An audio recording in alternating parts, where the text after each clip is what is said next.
Hello, us lovelies! Easter just passed, so have you ever wondered about the supreme deity? What's he like? Eh? What characteristics does he have? What's he value? What? Me? Oh, no, that. I mean, Odin! Liking the new look, are we? Hey, the kid here likes it, don't you, kid? Cheesy crazy? Yeah, whatever.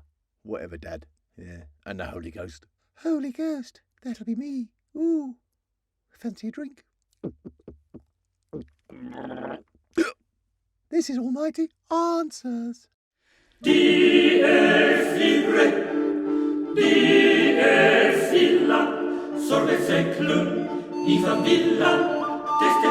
Hello, us lovelies and sweeties out there. I am the Almighty, and this is Almighty Answers, but you already knew that. Well, I already knew that because I know everything, and I knew you didn't know because I know everything. Yeah, it's quite simple, isn't it? I know you've been dying. Yeah, well, you lot die. That's what you do. But you've been dying to ask questions about the supreme deity, and I'm here to supply some answers. What? About me? Get out of it. Perish the thought, because today we will be discussing a not-so-reet bloke by the name of Odin!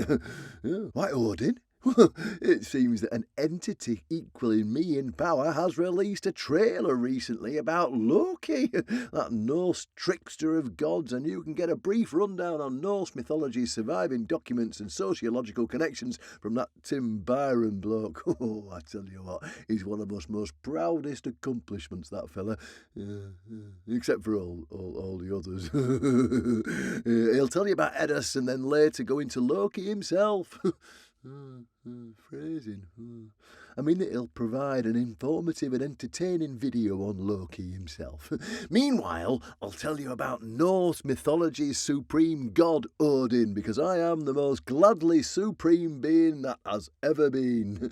Odin weren't like a typical supreme being. He were aloof, strange, capricious, irascible, mopey, gossipy, really interested in others' affairs.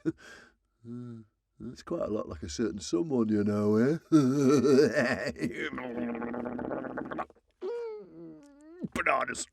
He was the son of Bor and Bestla, two giants, and the king of Norse gods, or the eerrr.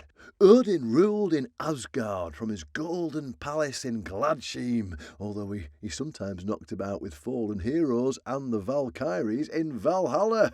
That Gladsheim and Valhalla were well replete with all the most gladly and reet foods, yet Odin would never partake. The numpty, I don't know why. Instead, he would give it to two wolves, Jerry and Frecky, sounds like members of the Spice Girls, doesn't it? Who were crouched at his feet, and they would whinge non-stop about summit or the other.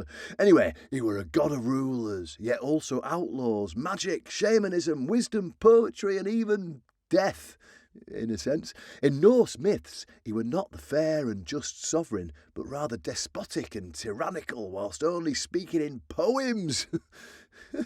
And you not reckon I have contradictions, eh? Hell! Oh, it pisses me off.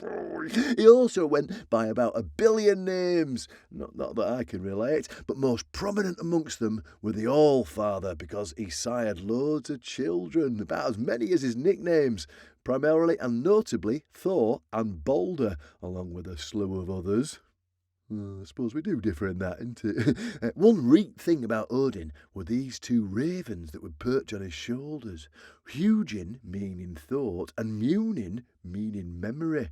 That's pretty gladly, isn't it? These two ravens would circle the world, although for the Norse, the world weren't as big as you lot now perceive it to be. So these ravens must have broken the sound barrier loads of times per day and obliterated themselves, but that weren't the case because magic! Anyway, these birds would circumnavigate the world to tell Odin the latest hot gossip. That's right, the king of the gods actually cared about what you lot did daily. Can you imagine being so intrusive and petty? Can you? Can you? Can you? Is that what you wrote down in your diary about me? How dare you? Toast and jam. The other Aesir were having this meal, but Odin would sit there passing his food down to Jerry and Frecky, listening to Hugin and Munin nattering on to him about the bollocks you lot do. I mean, honestly, who bloody cares? Actually, Odin did care quite a bit because he was the god of wisdom, and as the supreme ruler of the Aesir, it was his job to delay Ragnarok, which were the inevitable end world. Ragnarok would culminate in the final epic battle between the gods and their enemies, like a giant wolf that would eat the sun, giants, massive snakes, and that sort of thing. Give us some demons, honestly, and let's not complicate things, eh? Jeez me. Anyway, Odin himself will square off with Fenrir, that giant wolf that can devour the sun, and lose in the battle, but then his son will avenge him depending on the version you subscribe to. Either way, as the supreme being, it were Odin's job to delay all this destruction and death and nihilism and more destruction and obliteration. I want to drink your blood. Therefore, he sought knowledge and wisdom to help deter Ragnarok's coming as much as he could, which is why he were well keen on listening in on you lot's piffle. Another way Odin tried to gain wisdom would end up in his most distinguishing feature. Eye patch. I know, thought he was a pirate. Well, to be exact, a missing eye that he might cover up with an eye patch. Odin would be in his typical whingy, mopey and gossipy self when he decided that it was time to expand his knowledge. What better, more gladly way than to give up one's eye? What a dickhead. And anyway, he went down to Mimir's well, which were a place in which Mimir resided. Mimir were this shadowy bloke that had gained all the knowledge possible because he could drink directly from the well, which granted him all the info about the cosmos. Allegedly. It was the Wikipedia in Norse mythology in a way, but always accurate and never open to some folks faffing about in there causing a mess. Yeah, don't do that, would you? In this case, though, Odin were wanting to drink of the Norse Wikipedia when he went down there and asked Mimir to drink of the water in the well, which they both knew would grant Odin loads of knowledge. Well, Mimir were a curmudgeonly old sod, and he told Odin that no one could drink from the well if they didn't give up their eye.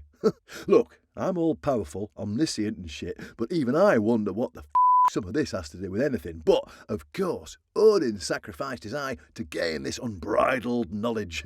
You lot don't know if this were a terribly difficult choice or not, but the Allfather did and lost his eye. Kind of like Oedipeus blinding himself but seeing the truth. Some of that frou-frou, lovey-dovey words of wisdom bollocks you lot love to hear. Then again, what would I know about sacrifice? Oh, sorry, Jeezy. Jeezy Crease, I forgot about you there for a second. Yeah, of course, yeah. Noted. Won't happen again, I promise. Anyway, that was the reason why Odin has one functioning eye, which distinguishes him from all the other gods. The other major story regarding Odin's wisdom was the time he taught himself the runes. Now, in those times, one simply couldn't pull up a mobile phone and do some runes Duolingo or Babbel or... Oi, Gabriel, who's sponsoring his videos? What? No one? What the fuck, mate? Go, shoo, do some more badass stealthing or whatever else it is I've assigned to you. Bugger off, go on. Right, Odin will off to do his own spycraft to gain more wisdom, because that's all he did when he weren't toasting the reetest blokes in Valhalla or faffing about in Gladsheim. The first thing you need to know about runes is that they aren't simply letters, but can tap into the cosmos themselves. Whoo! They not only represent vocal sounds, but are also symbols for the most gladly things like forces in the universe. The word rune itself means letter, but also secret or mystery. So Odin were well chuffed to discover these, but how did he do so? Oh. Now, Yggdrasil is the tree at the centre of the universe in Norse mythology, and the upper branches are where Asgard resides, which, as you know, is where Odin and the Aesir reside. Yes, it is. Yggdrasil springs up from the well of Erd, which is where Mimir were faffing about that I mentioned earlier. The Fates are characters in Greek mythology that almost everyone knows. Those three spinsters weaving one's fate on a string. The Norse equivalent of the Fates are the Norns, and they're well wise and quite gladly. They didn't place one's fate on a string, but rather one of their most read techniques was to inscribe runes on the tree itself. These runes would then knock about the tree and give commands in a sense to all the 9 worlds themselves. Here I am messing about with the bloody angels, and these 3 old birds can do that with some magic letters. Bloody hell's going on? We know Odin loves him some posh wisdom, so he were well eggy about the Norns and the runes. He wanted to learn the runes so badly, but he knew that he could glean nought from them. No Johnny come lately could simply appear and know what the runes meant. Cheek of such an idea. The runes arise from the Well of Eerrr, where the Norns knocked about, so Odin went down there and said he wanted to learn the mystic letters. The Norns told him that one must sacrifice to gain this knowledge, so of course Odin hung himself from one of the Yggdrasil's branches down there and pierced himself with his own ruddy spear whilst he peered down into waters of the Well of Eerrr. Wow! Oh no, he's committed, isn't he? If nothing else. No one really specified these methods, but he did it anyway. Mad bastard. And he languished in this state for 9 fucking days. I kid thee not. He forbade any assistance from the Aesir, never drank no water or ate no food, but hey, he wouldn't do that in his own parties anyway, so that wasn't much of a sacrifice, were it? Either way, he were on the brink of death, calling out to the runes, enduring all this languishing and torment, even though he were not only a god, but the king of all the gods. Eventually, after the 9th night, he were able to see the runes, and the bloody thing started talking to him.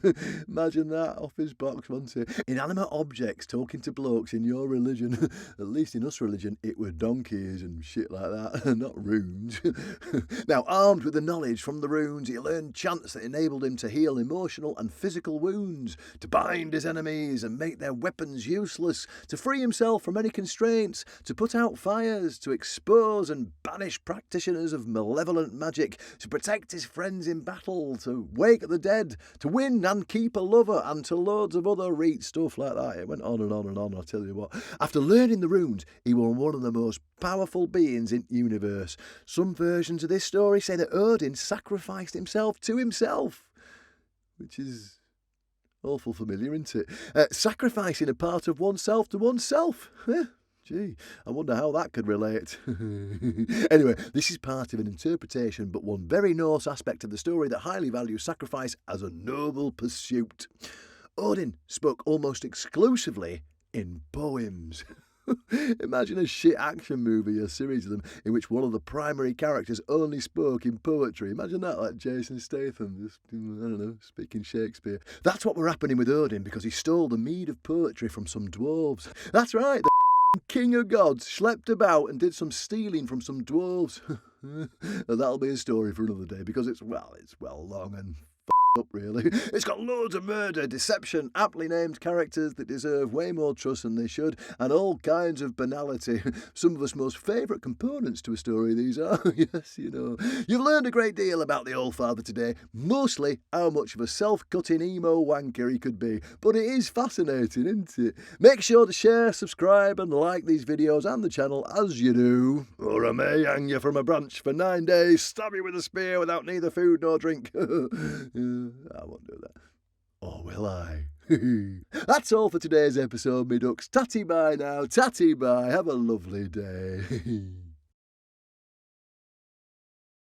Subscribe, that is, my children. Now share, like, and leave a comment.